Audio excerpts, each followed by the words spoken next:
तो चलिए शुरू करते हैं। एक इंसान जिसे हम महात्मा के नाम से जानते हैं, मोहनदास करमचंद गांधी, 1869 से 1948 तक। लेकिन ये सिर्फ इंडिया के फ्रीडम स्ट्रगल के एक लीडर नहीं थे। वो एक ऐसी आइडियोलॉजी थे जिन्होंने पूरी दुनिया को प्रोटेस्ट करने का एक नया तरीका सिखाया। एक ऐसा रास्ता जिसमें ना हथियार थे ना नफरत, सिर्फ दो चीजें थीं, अहिंसा यानी नॉन वायलेंस और सत्याग्रह यानी सच की ताकत। उनकी पूरी लाइफ, उनके जन्म से लेकर उनकी शहादत तक, मोरालिटी, करेज और ह्यूमैनिटी का एक अनोखा कॉम्बिनेशन है। चलिए उनके लाइफ के पन्नों को पलटते हैं। कहानी शुरू होती है 2 अक्टूबर 1869 को गुजरात के पोरबंदर में। करमचंद गांधी और पुतली बाई के घर एक बच्चे का जन्म हुआ, मोहनदास। उनकी फैमिली में मॉरल और रिलीजियस वैल्यूज की बहुत अहमियत थी। बचपन से ही उन्होंने श्रवण कुमार और हरिश्चंद्र की कहानियां सुनी और वहीं से उनके अंदर सच और सैक्रिफाइस की नींव रखी गई। ऐसी नींव जो आगे चलकर उनकी पूरी लाइफ का फाउंडेशन बनी। सिर्फ 13 साल की उम्र में 1883 में उनकी शादी कस्तूरबा से हो गई। 1888 में वो बैरिस्टर बनने के लिए इंग्लैंड रवाना हुए। एक नया देश, नए लोग। शुरू में थोड़ी हेजिटेशन हुई, लेकिन जल्द ही उन्होंने खुद को उस नए एनवायरनमेंट में एडजस्ट कर लिया। पर एक चीज़ पर वो बिल्कुल अटल रहे, उनका वेजिटेरियन रहने का फैसला। यहीं पर उन्होंने श्रीमद् भगवत गीता, बाइबल और कुरान को पढ़ा और उनकी असली टीचिंग्स को समझा। 1891 में बैरिस्टर बनकर वो इंडिया वापस आए, लेकिन यहाँ आकर उनका लॉ प्रैक्टिस जम नहीं पाया। वो फेल हो रहे थे और कभी कभी फेलियर ही आपको आपकी लाइफ के सबसे बड़े टर्निंग पॉइंट पर लाकर खड़ा कर देता है। 1893 में एक लीगल केस के सिलसिले में गांधी जी साउथ अफ्रीका के नटाल प्रोविंस गए। ये उनकी लाइफ का सबसे बड़ा मोड़ था। वहाँ उन्होंने रंग भेद का, रेशियल डिस्क्रिमिनेशन का सामना किया। एक सफ़र के दौरान प्रेटोरिया जाते हुए उन्हें ट्रेन से सिर्फ इसलिए उतार दिया गया क्योंकि वो इंडियन थे। इस बेइज्जती ने उनके मन पर एक गहरा असर छोड़ा। इसने सिर्फ उन्हें गुस्सा नहीं दिलाया, बल्कि इसने जुल्म के खिलाफ लड़ने का एक नया रास्ता खोजने के लिए इंस्पायर किया। अगले 22 साल 1893 से 1914 तक गांधी जी ने साउथ अफ्रीका में इस रंग भेद के खिलाफ लड़ाई लड़ी और यहीं पर उनकी पॉलिटिकल फिलॉसफी यानी सत्याग्रह यानी ट्रुथ फोर्स का जन्म हुआ। उन्होंने नटाल इंडियन कांग्रेस बनाई और इंडियन कम्युनिटी के राइट्स के लिए शांति से पीसफुली प्रोटेस्ट करना शुरू किया। उनका तरीका क्या था? अत्याचार के खिलाफ पूरी तरह से नॉन वायलेंट रहते हुए प्रोटेस्ट करना और उसके बदले में मिलने वाले दर्द सजा को खुशी से एक्सेप्ट कर लेना।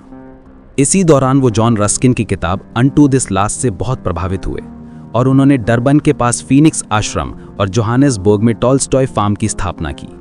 ये ऐसी जगह थी जहां सत्याग्रही एक डिसिप्लिन्ड और सेल्फ रिलायंट लाइफ जीना सीखते थे।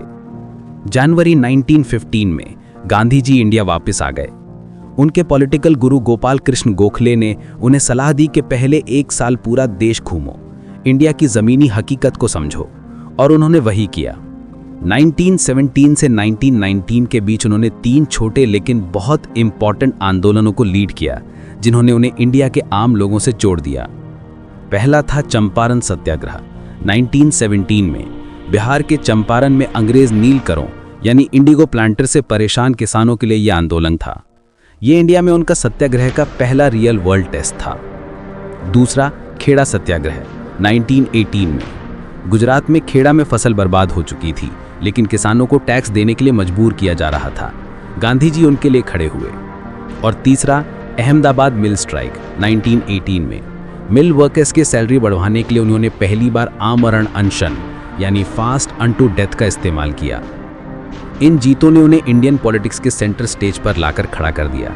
और 1919 में जब अंग्रेजों ने रॉलेट एक्ट लागू किया तो उसके खिलाफ उनके नेशन वाइड प्रोटेस्ट ने उन्हें एक नेशनल लीडर का दर्जा दे दिया। अब वक्त था बड़े पैमाने पर लड़ाई का। 1920 में उन्होंने नॉन कोऑपरेशन मूवमेंट शुरू किया। ये ब्रिटिश रूल के खिलाफ इंडिया का पहला इतना बड़ा मास मूवमेंट था। इसका सिंपल सा प्रिंसिपल था, ब्रिटिश गवर्नमेंट और उनके बनाए स्कूल कॉलेजेस को बाइकआउट करो।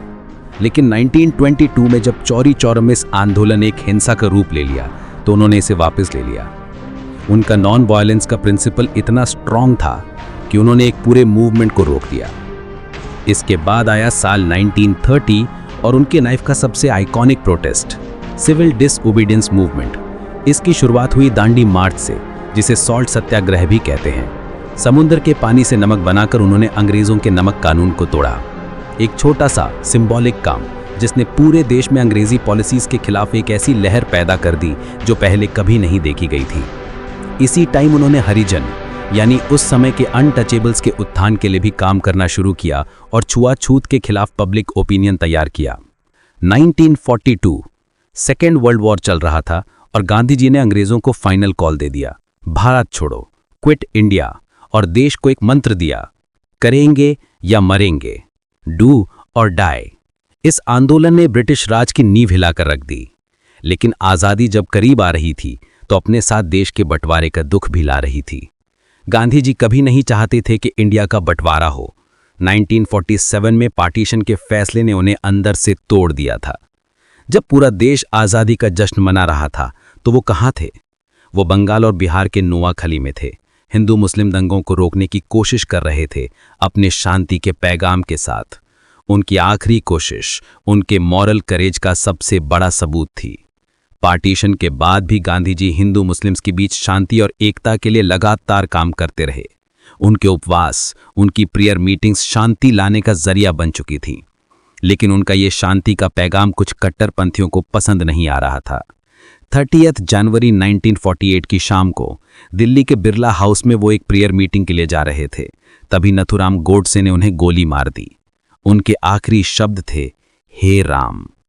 एक नॉन वायलेंट लाइफ का अंत एक्सट्रीम वायलेंस से हुआ, लेकिन उनकी मौत ने उन्हें एक अमर सिंबल बना दिया।